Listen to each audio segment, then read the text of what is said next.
Well, my name is Tom Kyender. I was going to run for governor 2 years ago. I held off because I couldn't get the support that I needed in time, but I've been working and trying to get the platform for the governor. But this is more in line with your point about business.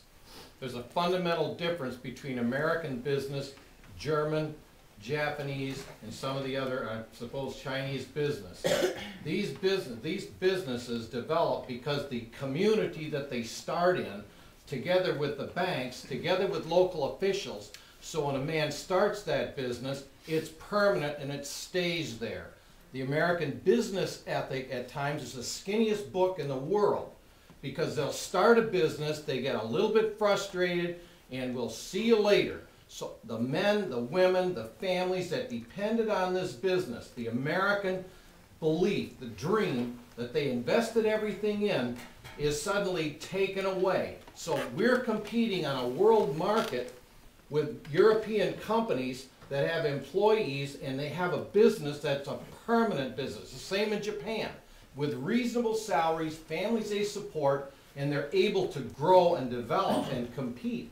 Whereas I think part of the problem with the American business ethic is this, and it gets a bit cruel when we see banks take massive salaries and put people on the street, gals and guys that are working in the lower level position.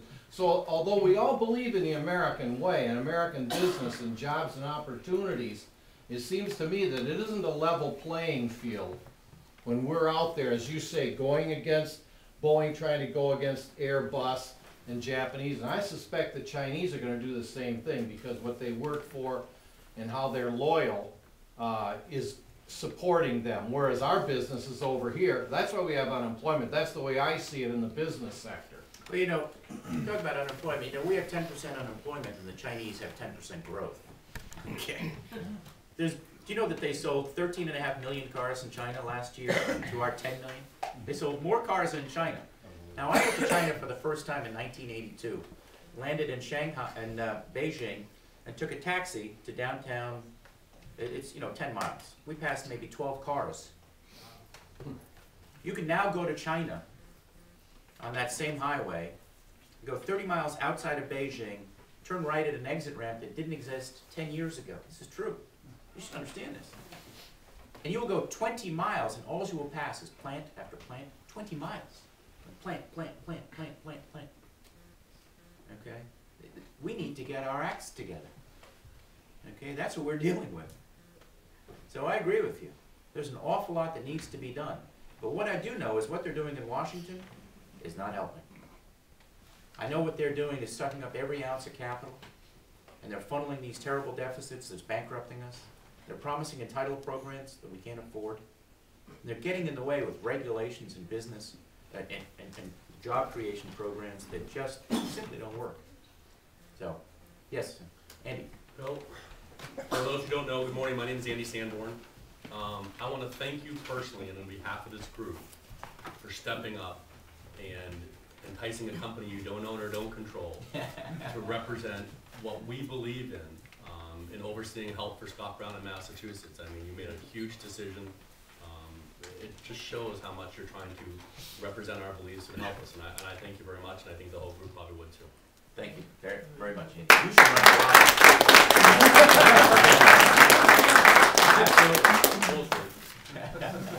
I basically have two issues I'd like you to touch on, term limits and state sovereignty. Term limits. I'll be 65 after 2 terms. I'd like to come home. Yeah. I'm going to rent a 1-bedroom house or apartment. My family's going to stay here. Daughter goes to Dartmouth. My kids have been educated here. This is my home. I intend to die in the yellow house that I live on at 35 Wentworth Road. So I'll go and do my 2 terms and then somebody else's term. In terms of state sovereignty, I believe in state rights. I believe that there's lots of reasons when federal preemptions and so on have some merit, interstate commerce, interstate highways. But by and large, I believe that the best decisions are made by individuals, not by governments. I hate to be told what to do. Ask my wife. Okay. The only thing that makes me matter is to have somebody else like the government tell me what to do. So I don't know if that answers your question. Just tells me where you are. A poor wife. Yeah, to me, a full-size tertiary care veterans hospital is a pretty expensive proposition. Yep. Why not just give veterans a voucher and let them go where they think they get the best possible care? That's a good question, and I visited the VA hospital, I asked exactly that question. And the answer is that it's not particularly an issue of efficiency, okay? It's a point of, they wanna live at home, and they wanna deal with people specific to them who understand amputations and brain injury and post-traumatic stress disorder, because they're specific to war injuries. And they're not a civilian industry, injury that's common. So even though there may be a terrific craniofacial plastic surgeon somewhere else, the person that they want to deal with is someone who's used to dealing with military trauma. Military trauma is very, very unique, as I've learned, versus other kinds of trauma. So the answer is the specificity of the nature of their medical problems. There are certainly, I will also The tell you, vast majority of veterans are not war injured. The ones who go to bed, they're left over from World War II, the Korean War, other wars.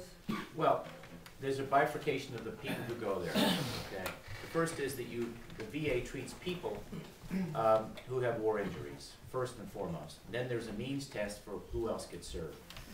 But the mission of the VA hospital is exactly that, to treat our veterans. And I think that if there's anything that I'm willing to sacrifice for, by the way, if there's anything I'm willing to pay more taxes for, that's it.